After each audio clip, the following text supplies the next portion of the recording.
Hello बच्चों, good morning बेटा आप सभी को। कैसे हैं आप सब? आई होप सो बेटा आप सभी अच्छे होंगे। बच्चों क्लास 11th का बेटा पेपर आने वाले हैं, ठीक है।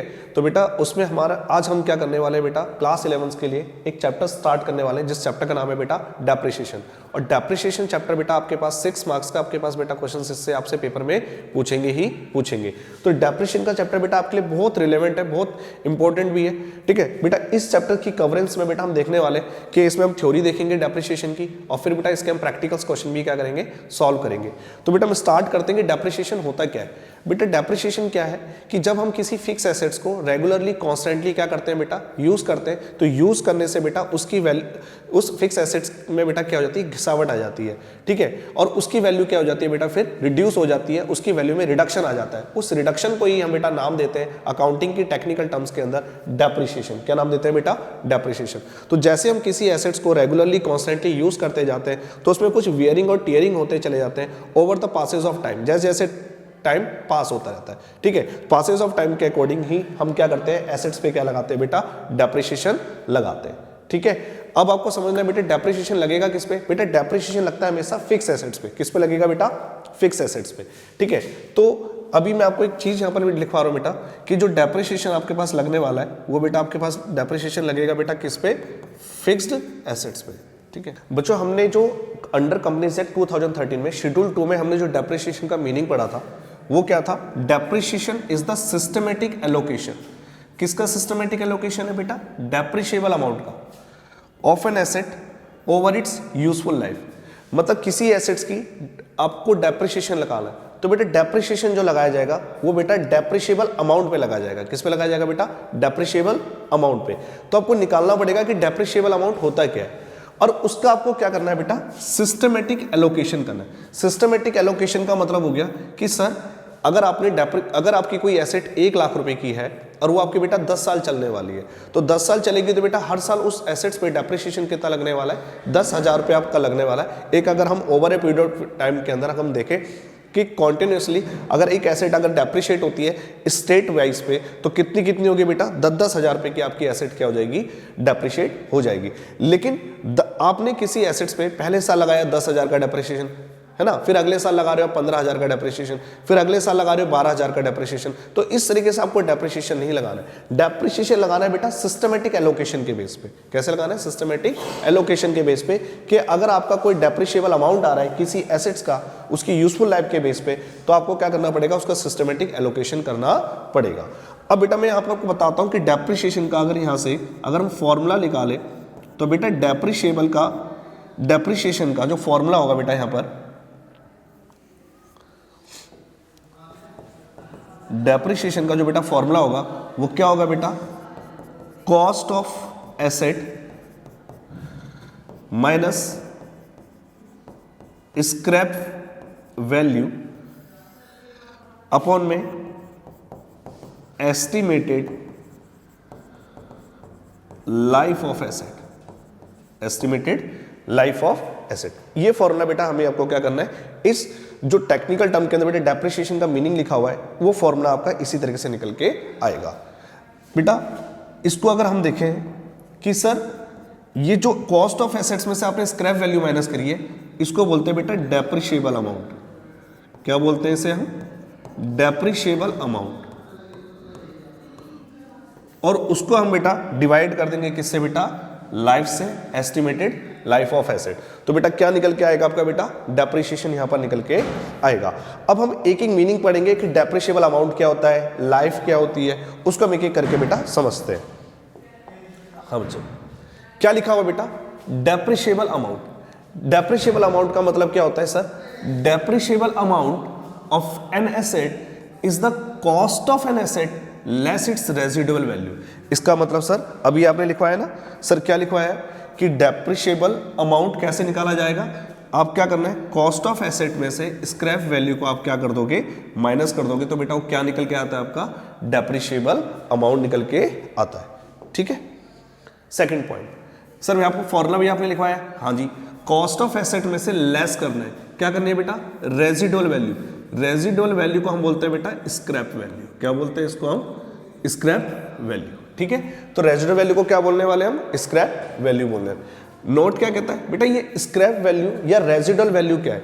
सर अगर कोई एसेट अगर आपने 1 लाख रुपए की परचेज करी और 10 साल उसकी बेटा एक्सपेक्टेड लाइफ है, और 10 साल बाद अगर हम उस एसेट्स को बेचते हैं और बेचने से कुछ पैसा हमें उस एसेट से रिकवर होता है, उसी को बोलते हैं बेटा, हम क्या बोलते हैं, रेजिडुअल वैल्यू, या उसे बोलेंगे स्क्रैप वैल्यू। दैट मीन्स कबाड़े में जब हम उस एसेट्स को बेचेंगे तो बेचकर जो हमें at the moment of life expect होने के बाद भी, मतलब किसी एसेट की लाइफ को एंड होने के बाद जो हमें पैसा मिल रहा है उस एसेट्स को बेचकर, उसे हम क्या बोलने वाले हैं बेटा, क्या बोलने वाले, रेजिडुअल वैल्यू।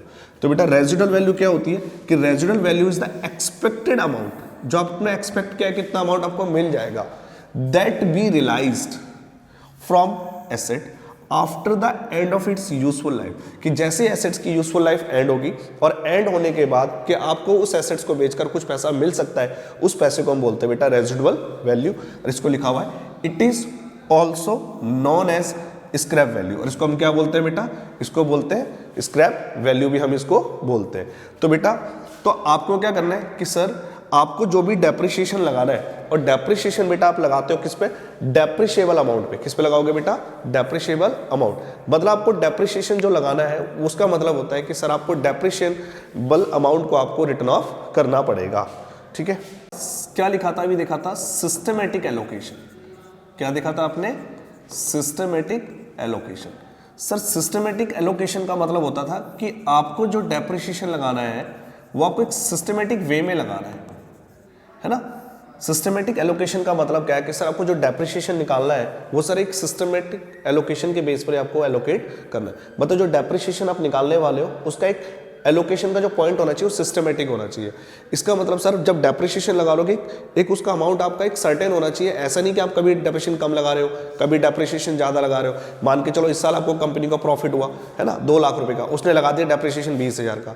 अगले साल कंपनी को लॉस हो रहा, उन्होंने डेप्रिसिएशन ही नहीं लगाया। मतलब किसी साल डेप्रिसिएशन कम, किसी साल डेप्रिसिएशन ज़्यादा, ऐसा आपको नहीं करना है। आपको जो डेप्रिसिएशन निकालना है एक सिस्टमेटिक वे में कैलकुलेट करना है। तो बेटा सिस्टमेटिक एलोकेशन करने के लिए इसी को हम बोलते हैं बेटा डेप्रिसिएशन के कुछ मेथड्स होते हैं। डेप्रिसिएशन को कैलकुलेट करने के क्या होते हैं बेटा, कुछ मेथड्स होते हैं। उस मेथड्स को आपको क्या करना है बेटा, यहाँ पर सीखना है। तो बेटा हमें 11th के अंदर 2 मेथड हमें सीखने। एक मेथड का नाम है बेटा स्ट्रेट लाइन।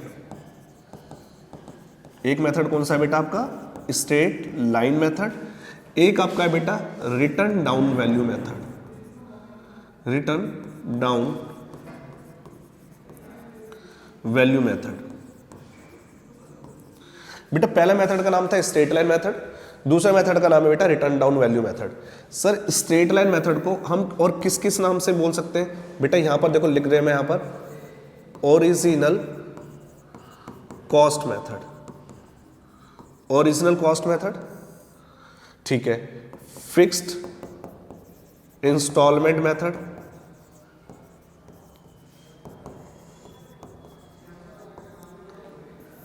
तो बेटा इसको हम शॉर्ट में बोल सकते हैं SLM, इसको हम बोल देते हैं बेटा OCM, इसको बोल देते हैं फिक्स्ड इंस्टॉलमेंट मेथड FIM। ठीक है, तो ये बेटा इसके नाम है, सिनोनिम है, straight line method, original cost method, fixed instalment method, इसी के नाम से इसको पुकारते हैं। और बेटा अब आया हमारे पास written down value method.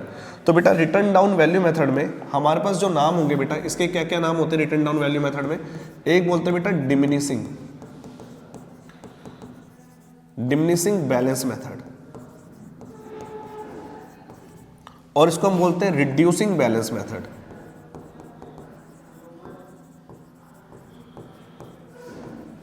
Reducing balance method, ठीक है। तो इसको इस नाम से भी क्या करा जाता है, पुकारा जाता है। तो बेटा अब आपको डेप्रिसिएशन निकालने के बेटा मेथड सीखने हैं। क्या सीखने बेटा, मेथड्स। अब डेप्रिसिएशन निकालने के 11th क्लास के अंदर कितने मेथड है, 2 हैं। एक तो स्ट्रेट लाइन मेथड है, एक आपके पास रिटर्न डाउन वैल्यू मेथड है ना। और स्ट्रेट लाइन मेथड को बोलते हैं ओरिजिनल कॉस्ट मेथड, या इसको बोलते हैं फिक्स इंस्टॉलमेंट मेथड। और रिटर्न डाउन वैल्यू मेथड के 2 नाम है, डिमिनिशिंग बैलेंस मेथड या रिड्यूसिंग बैलेंस मेथड। अब सर इन दोनों मेथड को हम अच्छी तरह से हम सीखेंगे कि मेथड्स होते क्या है और इसमें डेप्रिसिएशन हम कैसे कैलकुलेट करते हैं। ठीक है, आइए बच्चों पहला मेथड करते हैं स्ट्रेट लाइन।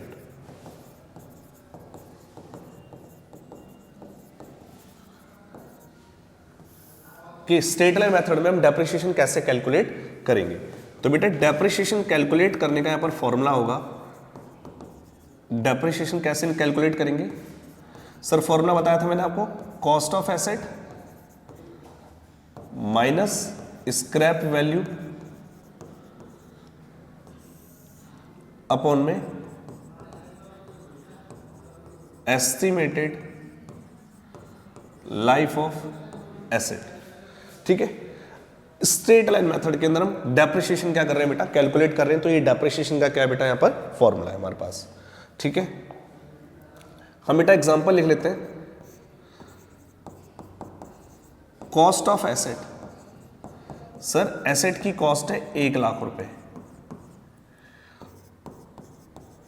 और सर स्क्रैप वैल्यू जो है उसकी है सर 10,000 रुपीज, और जो एक्सपेक्टेड लाइफ है एसेट की वो सर 10 ईयर है। एक्सपेक्टेड लाइफ कितने की आपकी, 10 ईयर की है। हम इसका डेप्रिसिएशन क्या करते हैं बेटा, कैलकुलेट करते हैं।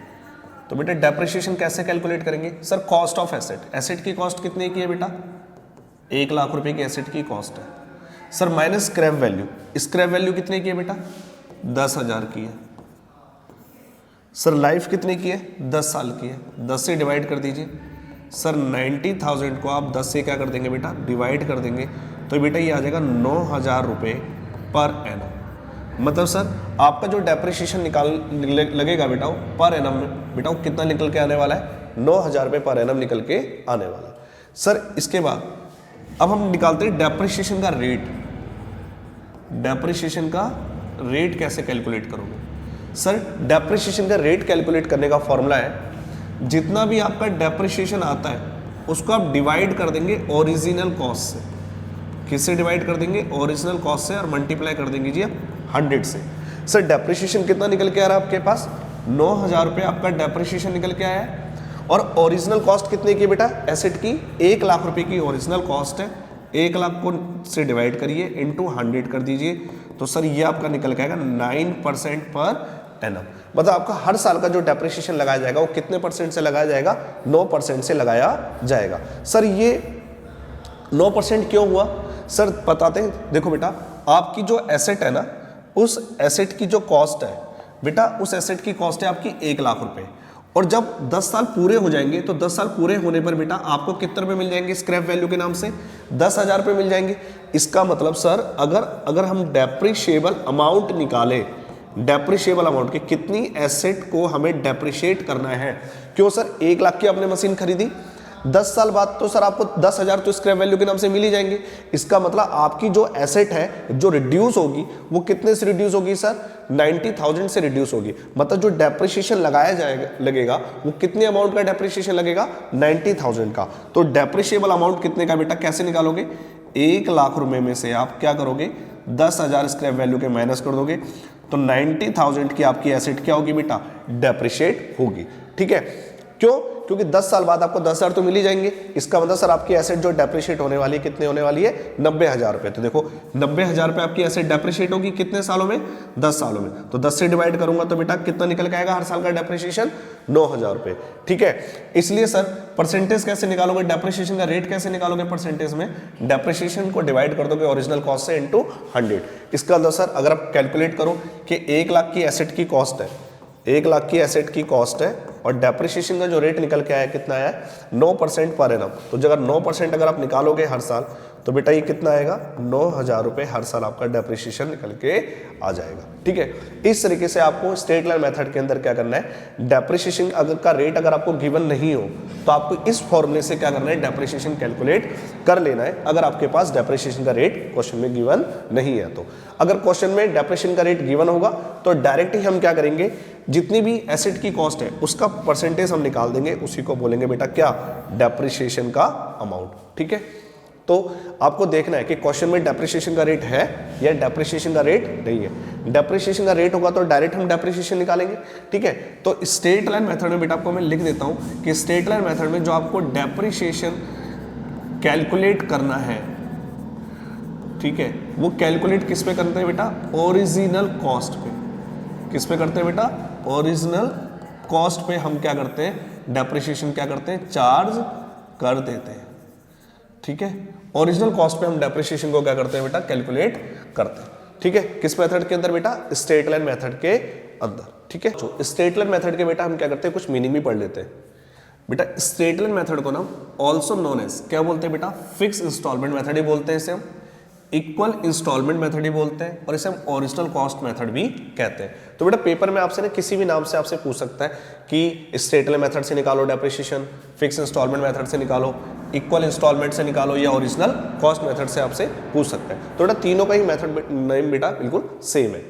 सर क्या होता है स्ट्रेट लाइन मेथड में, equal amount is return of each year. Sir equal amount return of होगा, मतलब अभी आपने देखा कि सर जो डेप्रिसिएशन हमने लगाया था बेटा वो कितना निकल के आया था डेप्रिसिएशन 9,000 रुपये पर एनम। तो बेटा ये फिक्स है, अब आपको हर साल डेप्रिसिएशन कितना लगाना है बेटा, 9,000 रुपये ही डेप्रिसिएशन लगाना है, ठीक है। इसलिए बेटा लिखा हुआ है इक्वल अमाउंट आपको क्या करना है, रिटर्न ऑफ करना है ईच ईयर। कब तक, during the working life of asset until the value of asset is reduce to nil. जब तक एसेट की वैल्यू क्या नहीं हो जाती, जीरो नहीं हो जाती, नील नहीं हो जाती, या रेजिडुअल वैल्यू आपको at the end of useful life में आपको मिल जाती है। बेटा क्या होगा, जैसे अभी हमने देखा कि सर आपने देखा कि 1 लाख की एसेट थी, ठीक है, जिसकी कॉस्ट थी 1 लाख। सर स्क्रैप वैल्यू कितनी की है, 10,000 की स्क्रैप वैल्यू है, मतलब 10 साल की लाइफ है। सर 1 लाख की एसेट आपने खरीदी है, ये आपकी 10 साल आपकी चलेगी, और 10 साल बाद बेटा आपको स्क्रैप वैल्यू कितनी मिल जाएगी, 10,000। इसका तो सर आपकी एसेट जो डेप्रिशिएट होगी सर वो कितने से होगी, 90,000 से। तो सर 90,000 को आपको 10 साल में क्या करना है, रिटर्न ऑफ करना है ईच ईयर। तो सर पहले साल डेप्रिशिएशन कितना लगेगा, 9,000, दूसरे साल भी 9,000, तीसरे साल भी 9,000, चौथे साल भी 9,000। तो टोटल 10 सालों में डेप्रिशिएशन कितना कैलकुलेट होकर आ जाएगा बेटा, 90,000 रुपये। तो आपकी जो एसेट डेप्रिशिएट होगी उसको बोलेंगे बेटा डेप्रिशिएबल वैल्यू। तो डेप्रिशिएबल वैल्यू टोटल 10 सालों में कितनी हो जाएगी, 90,000। इसका मतलब सर 10th ईयर के अंदर आपको 1 पैसा तो मिल ही जाएगा, किसका, स्क्रैप वैल्यू का। कितना मिल जाएगा बेटा, 10,000 रुपये। तो 90,000 डेप्रिशिएबल वैल्यू हो गई आपकी, 10,000 का आपका स्क्रैप वैल्यू आपको मिल ही चुका है। तो आपकी एसेट जो डेप्रिशिएट होगी कितने से होगी, 90,000 से आपकी एसेट क्या हो जाएगी, डेप्रिशिएट हो जाएगी। इसका मतलब कि सर एसेट की वैल्यू को आपको तब तक डेप्रिशिएट करते रहना है जब तक आपकी एसेट की वैल्यू जीरो नहीं होती। अगर मैं कह दूं कि बेटा स्क्रैप वैल्यू कुछ है ही नहीं आपके पास, स्क्रैप वैल्यू अगर आपके पास कुछ नहीं है, इसका मतलब क्या होगा कि स्क्रैप वैल्यू अगर आपके पास कुछ भी नहीं है, इसका तो आप पूरी की पूरी एसेट कितने की, 1 लाख की एसेट को कितने साल में राइट ऑफ करने वाले हो, 10 साल में राइट ऑफ करने वाले हो। स्क्रैप वैल्यू अगर कुछ नहीं होगी तो 1 लाख की एसेट को आपको डेप्रिशिएट करना पड़ेगा 10 सालों में। तो हर साल का डेप्रिशिएशन कितना निकल के आएगा, 10,000। तो 10 सालों में आपकी 1 लाख की एसेट पूरी की पूरी डेप्रिशिएट हो जाएगी, मतलब कॉस्ट ऑफ जो एसेट है वो बेटा नील हो जाएगी, ठीक है। इसलिए बेटा यहाँ पर लिखा गया, क्या लिखा गया है कि देखो जब तक आपको डेप्रिशिएशन लगाना है वर्किंग लाइफ ऑफ एसेट में कि until the value of asset is reduce to nil, कि जब तक एसेट की वैल्यू क्या नहीं हो जाती, नील नहीं हो जाती, या आपको रेजिडुअल वैल्यू आपको at the end of useful life में आपको मिल नहीं जाती। It is based on the assumption that asset generate equal utility in its useful life. Sir हम हर साल डेप्रिशिएशन सेम रेट क्यों लगा रहे हैं, सेम रेट का डेप्रिशिएशन क्यों लगा रहे हैं, एक ही अमाउंट का डेप्रिशिएशन क्यों कैलकुलेट कर रहे हैं, क्योंकि हम ये मान के चल रहे हैं कि जो एसेट हमें यूटिलिटी प्रोवाइड कर रही है वो इक्वल यूटिलिटी क्या कर रही है, हमें प्रोवाइड कर रही है। इसका मतलब कह सकते हैं कि सर अगर 1 लाख की हमने कोई एसेट खरीदी है वो बेटा 10 साल चलेगी, 10 साल से ज़्यादा नहीं चलेगी। इसका तो सर 10 सालों में हम ये कह सकते हैं कि बेटा 10 सालों में वो हमें हर साल जो यूनिट बनाकर देगी वो 10,000 यूनिट ही बना के देगी, मतलब पहले साल भी 10,000 यूनिट बना के दे रही है, दूसरे साल भी 10,000 यूनिट बना के दे रही है, मतलब उस एसेट से हमें इक्वल यूटिलिटी क्या हो रही है, मिल रही है, ठीक है। कि पहले साल भी 10,000 यूनिट बनाए, दूसरे साल भी 10,000 यूनिट बनाए, तीसरे साल भी 10,000 यूनिट बनाए। इसका तो सर 10 सालों में वो हमें 10,000 यूनिट हमें प्रोवाइड करती रहेगी, ठीक है, 10 सालों के अंदर। तो इसका मतलब सर इक्वल यूटिलिटी आपको क्या हो रही है, एसेट से मिल रही है, ठीक है। इसी को बोलेंगे बेटा स्ट्रेट लाइन मेथड, ठीक है। और इसको अप्लाई कहाँ किया जाएगा सर, या तो वो लीज पे आपने कोई लीज पर, या आपने कोई प्लांटेड मशीन आपने क्या करी हो, परचेस करी हो, उसको हमें क्या करना है, इस मेथड को क्या करना है, उसके लिए यूज करना है, ठीक है। अब हम इसकी लिखेंगे लिमिटेशन। और बच्चों अब हम देखते हैं बेटा लिमिटेशन क्या होती है स्ट्रेट लाइन मेथड की। कहते हैं कि सर स्ट्रेट लाइन मेथड की लिमिटेशन है कि usually new asset has lesser wear and tear as compared to older asset, ठीक है। सर इसका मतलब कि जो न्यू एसेट होती है ना वो बेटा कम क्या होती है, वियर और टियर, मतलब अगर आप कोई नई मशीन परचेज करके लेके आओगे तो उस एसेट्स पे बेटा क्या होगा, जो वियर और टियर का होगा बेटा वो क्या होगा, कम होगा, क्योंकि जो नई एसेट होती है उस पर टूट फूट कम होती है। किसके कंपेयर में बेटा, ओल्डर एसेट के कंपेयर में। It is for this reason that repair and maintenance is less in early years as compared to later period. इसका मतलब कि सर जब आप नई मशीन लेके आओगे ना, तो नई मशीन लाने पर जो शुरुआत में आपके जो खर्चा होगा रिपेयर एंड मेंटेनेंस का, वो खर्चा तो बेटा आपका कम आएगा, ठीक है। और जैसे जैसे वो एसेट्स पुरानी होती जाएगी तो रिपेयर मेंटेनेंस का खर्चा भी आपका क्या होता जाएगा, बढ़ता चला जाएगा। तो शुरुआत में नई एसेट्स पे रिपेयर मेंटेनेंस का खर्चा कम आता है, और जैसे जैसे एसेट्स पुरानी होती जाती है तो उस पर आपका रिपेयर मेंटेनेंस का खर्चा बढ़ने लग जाता है, ठीक है। ये लिखा हुआ है यहाँ पर कि रिपेयर मेंटेनेंस का खर्चा अर्ली ईयर्स में कम आता है कंपेयर टू लेटर पीरियड के केस में, ठीक है। और जो पुरानी एसेट्स होती है के केस में जो न्यू एसेट होती है उस पर कम वियर एंड टियर होता है, ठीक है। देयरफॉर द रीजन, ये अजम्पशन है कि जो एसेट डेप्रिशिएट हो रही है यूनिफॉर्मली, वो क्या है बेटा, इनकरेक्ट है। तो कह रहे सर यही इसकी क्या है, लिमिटेशन है, यही इसकी हानि है कि आप किसी एसेट्स पे डेप्रिशिएशन यूनिफॉर्मली कैसे लगा रहे हो, कि सर ऐसा तो होगा ही नहीं। क्यों? क्योंकि सर जब हम वो न्यू एसेट्स परचेज करेंगे तो सर उसकी वैल्यू शुरुआत में बेटा कम घटेगी, ठीक है। जैसे जैसे वो ओल्डर होती जाएगी उस एसेट्स की वैल्यू ज़्यादा गिरती चली जाएगी। तो सर डेप्रिशिएशन सेम कैसे लगा रहे हो, ठीक है। तो डेप्रिशिएशन आपको सेम नहीं लगाना चाहिए, यही ये बताना चाह रहा है कि स्ट्रेट लाइन मेथड की बेटा क्या है, ये लिमिटेशन है कि हम क्या मान के चल रहे हैं कि हम तो डेप्रिशिएशन क्या लगा रहे हैं बेटा, एक फिक्स अमाउंट से लगा रहे हैं। कि सर अभी आपने देखा क्वेश्चन के अंदर कि आपने हर साल जो डेप्रिशिएशन लगाया वो 9,000 रुपये आप डेप्रिशिएशन लगा रहे हो, है ना बेटा। ये आपका पर ईयर का डेप्रिशिएशन है, ये आपका पर ईयर का डेप्रिशिएशन। और ये डेप्रिशिएशन बेटा आपका क्या रहने वाला है, सेम रहने वाला है। कितने साल तक, 10 साल तक। लेकिन ऐसा क्यों सर, ऐसा तो हो भी नहीं सकता, करेक्ट बात भी नहीं है। हाँ सर हम भी समझ सकते हैं करेक्ट नहीं है, क्यों? क्योंकि अगर कोई एसेट्स आपने नहीं खरीदी है तो शुरुआत में उसका रिपेयर मेंटेनेंस का खर्चा कम आएगा, और जैसे जैसे वो एसेट पुरानी होती जाएगी तो उस पर डेप्रिशिएशन या रिपेयर मेंटेनेंस का खर्चा बढ़ता चला जाएगा। तो जैसे जैसे रिपेयर मेंटेनेंस का खर्चा बढ़ता जाएगा तो उसकी एसेट्स की वैल्यू भी ज़्यादा डेप्रिशिएट होती जाएगी, किसके कंपेयर में, शुरुआत के कंपैरिजन में, ठीक है। तो जो बिगिनिंग पीरियड होगा उसमें डेप्रिसिएशन कम लगेगा और आगे चल के डेप्रिसिएशन ज़्यादा लगेगा। तो यही इसका बेटा क्या बता रखा है, लिमिटेशन आपको यहाँ पर बता रखा है, ठीक है। अब हमने स्ट्रेट लाइन मेथड का बेटा आपने थ्योरी देख ली कि बेटा डेप्रिसिएशन होता है क्या है, कि डेप्रिसिएशन किसी एसेट्स को रेगुलरली कॉन्स्टेंटली यूज़ करने से उस एसेट्स की वैल्यू क्या हो जाती है बेटा, रेगुलरली कांस्टेंट यूज़ जब हम करते हैं किसी एसेट्स को तो यूज़ करने से उसकी वैल्यू क्या होती है बेटा, उसमें गिरावट आ जाती है, ठीक है। तो उसी को हम क्या बोल रहे हैं, डेप्रिसिएशन बोल रहे हैं, ठीक है। और डेप्रिसिएशन का फिर बेटा आपने मीनिंग पढ़ लिया था, ठीक है। हमने क्या पढ़ा था बेटा, डेप्रिसिएशन का मीनिंग। अब बेटा हम देख लेते हैं हमने क्या किया बेटा, इसमें रीड कर लिया हमने। सबसे पहले बेटा आपने क्या करा, डेप्रिसिएशन चैप्टर के अंदर पहले आपने डेप्रिसिएशन का मीनिंग पढ़ लिया। हाँ सर, किसके अकॉर्डिंग, कंपनी एक्ट के अकॉर्डिंग, कि डेप्रिसिएशन जो होता है वो सिस्टमेटिक एलोकेशन होता है किसका, डेप्रिशिएबल अमाउंट का, जो हम है ना एसेट का ओवर इट्स यूजफुल लाइफ। और डेप्रिसिएशन कैसे निकालते हैं, cost of assets minus scrap value upon में एस्टिमेटेड लाइफ ऑफ एसेट, ठीक है। और कॉस्ट ऑफ एसेट्स में से स्क्रैप वैल्यू माइनस करते हो तो क्या निकल के आता है बेटा, आपका डेप्रिशिएबल अमाउंट आपका कैलकुलेट होके आता है। तो डेप्रिशिएबल अमाउंट आप कैसे कैलकुलेट करोगे, कॉस्ट ऑफ एसेट में से रेजिडुअल वैल्यू को क्या कर दोगे, माइनस कर दोगे, ठीक है। ये हमने फॉर्मूला यहाँ पर लिख दिया। और रेजिडुअल वैल्यू का मतलब होता है स्क्रैप वैल्यू, कि सर जब हम एसेट्स की लाइफ जब एंड हो जाएगी तो यूजफुल लाइफ एंड होने के बाद जब हम उसे कबाड़े में बेचेंगे तो बेचकर जो हमें पैसा मिल सकता है, कि हमने एक्सपेक्ट करा है कितना पैसा हमें रियलाइज हो जाएगा at the end of useful life, उसी को हम क्या बोल रहे हैं बेटा, स्क्रैप वैल्यू हम यहाँ पर बोल रहे हैं। फिर बेटा मैंने आपको इससे रिलेटेड बेटा क्या कराया, फिर मैंने यहाँ पर एक वर्ड था क्या sir, systematic allocation. Systematic allocation करना है बेटा किसका, एसेट का। तो जब एसेट का आप सिस्टमेटिक एलोकेशन करोगे तो उसी को हम क्या बोल रहे हैं बेटा, डेप्रिसिएशन। और डेप्रिसिएशन आपको लगाने एक सिस्टमेटिक वे में, इसी को बोलते हैं बेटा मेथड्स। क्या बोलते हैं, मेथड्स। के डेप्रिसिएशन लगाने के मेथड्स क्या थे, तो दो मेथड्स है, स्ट्रेट लाइन मेथड, एक है आपके पास written down value method. Straight line method को बोलते हैं ओरिजिनल कॉस्ट मेथड या फिक्स इंस्टॉलमेंट मेथड, और रिटर्न डाउन वैल्यू मेथड को बोलते हैं डिमिनिशिंग बैलेंस मेथड या उसे बोलते हैं रिड्यूसिंग बैलेंस मेथड, ठीक है। फिर हमने पढ़ा कि स्ट्रेट लाइन मेथड आप जब कैलकुलेट करोगे तो उस पर डेप्रिसिएशन का फॉर्मूला क्या होगा, डेप्रिसिएशन को कैलकुलेट कैसे करना है, ठीक है। तो डेप्रिसिएशन का फॉर्मूला का cost of asset minus scrap value upon में एस्टिमेटेड लाइफ ऑफ एसेट। फिर मैंने आपको क्वेश्चन दिया, वहां से इस क्वेश्चन में मैंने आपको वैल्यूज पुट करके आपको डेप्रिसिएशन निकाला।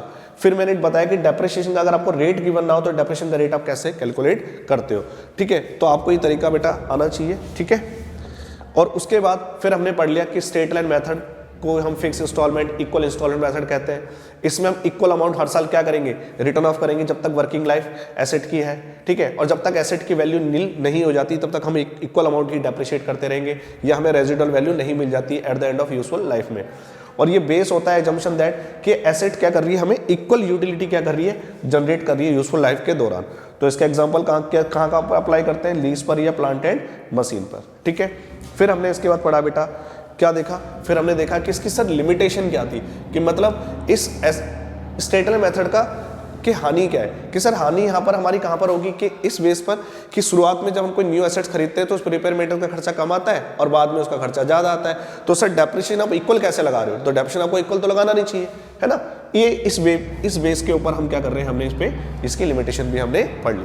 अब हम इससे रिलेटेड क्या करेंगे बेटा, क्वेश्चन क्या करेंगे, सॉल्व करेंगे, और उसमें हम सीखेंगे कि कैसे हमें plant and machinery account, depreciation account हमें प्रिपेयर करना है। ओके, अब बच्चों अब हम स्ट्रेट लाइन मेथड से रिलेटेड है ना बेटा एक एग्जांपल देखते हैं और उसको बेटा पूरा सॉल्व भी करके आप देखेंगे।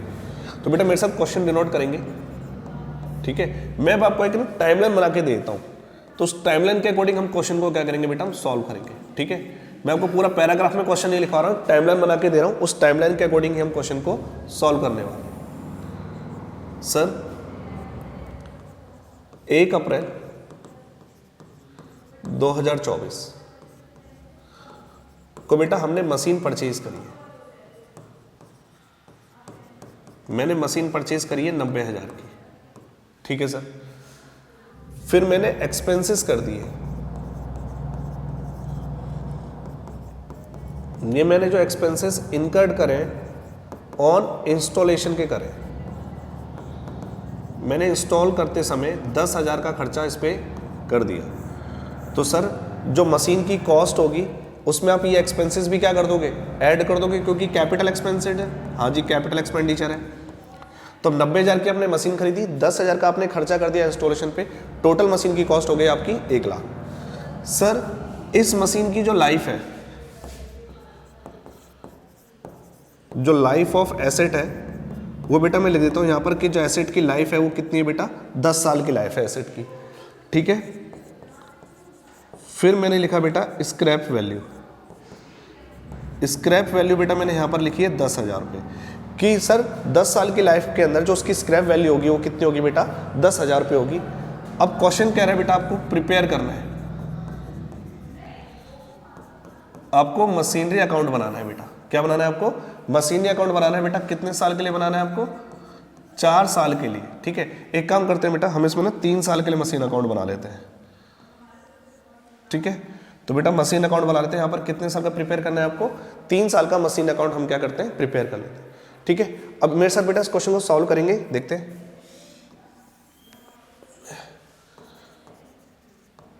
आंसर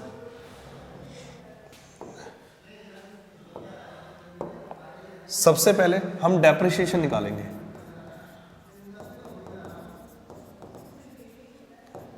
सर ये तो बताओ मेथड कौन सा है, सर ये मेथड है आपका एसएलएम मेथड है, ठीक है। एसएलएम से बेटा आपको डेप्रिसिएशन भी निकालना है और आपको डेप्रिसिएशन रेट भी क्या करना है आपको बेटा, कैलकुलेट करना है, ठीक है। तो सबसे पहले डेप्रिसिएशन का फॉर्मूला लिखेंगे, क्या फॉर्मूला होता है बेटा, original cost minus scrap value upon में एस्टिमेटेड लाइफ ऑफ एसेट, यही फॉर्मूला है सर, हाँ जी यही फॉर्मूला है, ठीक है। क्या लिखेंगे यहाँ पर हम, सर ओरिजिनल कॉस्ट कितने बेटा, मशीन परचेज करी 90,000 की, है ना, और उस पर कितना खर्चा कर दिया 10,000, तो बेटा मशीन की कॉस्ट कितनी होगी बेटा आपके पास 1 लाख, तो ओरिजिनल कॉस्ट होगी बेटा आपके पास 1 लाख। और सर जो एक्सपेक्टेड लाइफ है एसेट की वो कितने साल है बेटा, लाइफ ऑफ जो एसेट आपके पास कितनी है 10 साल है, लाइफ रख दी 10 साल। फिर आपको लिखना है स्क्रैप वैल्यू, स्क्रैप वैल्यू कितने की है बेटा, 10,000 की आपकी स्क्रैप वैल्यू है, तो 10,000 रुपये आप यहाँ पर लिख देंगे जी।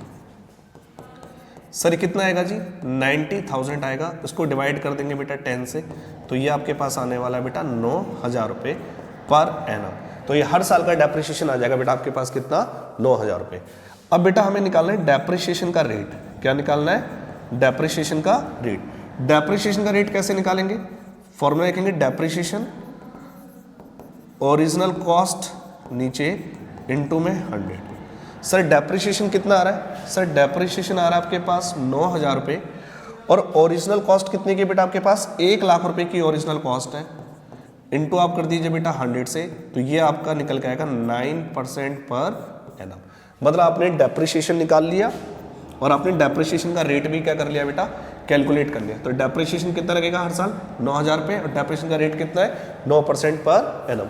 अब क्वेश्चन कह रहा है सर मशीनरी अकाउंट बनाओ, कितने साल के लिए बनाना है बेटा हमें?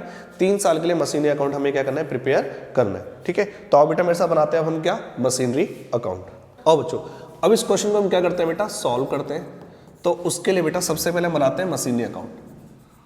हमसे मशीन अकाउंट बनाने के लिए बोला है तो हम बनाएंगे मशीनरी अकाउंट। तो मेरे साथ बेटा मशीन अकाउंट बनाएंगे आप सब। सबसे पहले लिखेंगे बेटा डेट, फिर लिखेंगे बेटा पर्टिकुलर्स, फिर लिखेंगे बेटा अमाउंट इन रुपीज, फिर लिखेंगे बेटा डेट, फिर लिखेंगे बेटा पर्टिकुलर्स और फिर लिखेंगे बेटा अमाउंट इन रुपीज। ठीक है, अब उसके बाद अब यह लिखना है बेटा हमें कि हमने कहां पर, अब किसको चीजें हमें कहां पर लिखनी है। बेटा मशीन अकाउंट के डेबिट में आपने मशीन को परचेज किया था 1 अप्रैल 2024 में, तो अब यहां पर लिखेंगे बेटा टू बैंक अकाउंट। कितने की मशीन परचेज की थी बेटा आपने? 90,000 रुपये की मशीन परचेज करी थी। ठीक है, और फिर आपने उसी ही दिन आपने खर्चा भी कर दिया है, तो उसको लिखेंगे टू बैंक अकाउंट एक्सपेंसेस के नाम से। सर कितना खर्चा किया है आपने? 10,000 रुपये आपने खर्चा कर दिया। ठीक है सर, डेप्रिसिएशन कब लगाओगे सर? साल के एंड में 31 मार्च 2025 में आप क्या लगाओगे? डेप्रिसिएशन लगाओगे। सर डेप्रिसिएशन लगाओगे तो एंट्री क्या करते हो? मशीन को क्रेडिट कर दोगे और डेप्रिसिएशन को डेबिट कर दोगे। तो आपको क्रेडिट साइड में क्या लिखना है? डेप्रिसिएशन लिखना है। सर डेप्रिसिएशन कितना निकल के आया था आपका? 9,000 रुपये आपका डेप्रिसिएशन निकल के आया था। अब आप 31 मार्च 2025 का बैलेंस निकाल दो बाय बैलेंस कैरिड डाउन। 90,000 और 10,000 सर कितना हो गया? ये 1 लाख रुपए हो गया। 1 लाख में से 9,000 रुपये बेटा माइनस कर दो, यहाँ जाएगा आपके पास 91,000। ठीक है, ये आपका पहला साल क्या हो गया बेटा? क्लोज हो गया। अब आएंगे बेटा हम यहाँ पर 1 अप्रैल 2025 में। जैसे 31 मार्च को क्लोज होगा तो 1 अप्रैल 2025 में ओपन हो जाएगा। उसको किसके नाम से लिखेंगे? To balance brought down. कितना लिखेंगे बेटा? 91,000।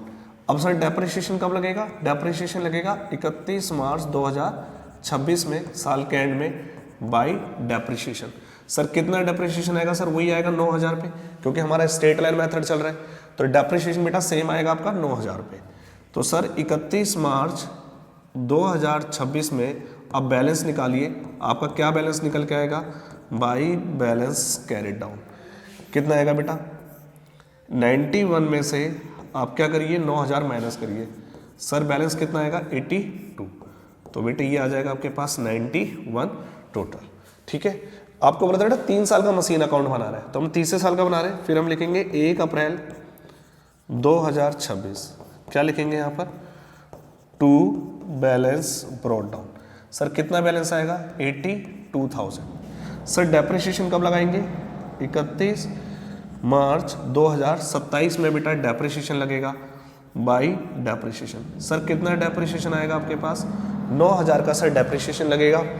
तो सर 31 मार्च 2027 में सर जो बैलेंस आएगा वो कितना आएगा? By balance carried down. Sir कितना बैलेंस आएगा? 82 में से हम क्या करेंगे? 9,000 को माइनस कर देंगे। कितना आएगा बेटा? ये आएगा 73। ठीक है,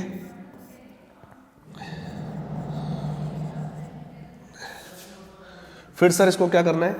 आपको 1 अप्रैल 2027 में यहाँ बैलेंस ओपन करके लिख देना है। लास्ट में बेटा वहाँ छोड़ना नहीं, क्लोज करके उसको ओपन करके यहाँ पर लिखना पड़ेगा टू बैलेंस बीडी। कितना आ रहा है? 73,000। इस तरीके से बेटा आपका मशीन अकाउंट क्या हो जाएगा? आपका प्रिपेयर हो जाएगा। ठीक है, तो बेटा हमने इसका मशीन अकाउंट भी क्या कर लिया बेटा? क्वेश्चन का बना के आपको दिखा दिया है कि मशीन अकाउंट आपको कैसे बनाना है। ठीक है। तो बेटा ये क्वेश्चन हमने क्या कर लिया है, सॉल्व कर लिया है। ठीक है।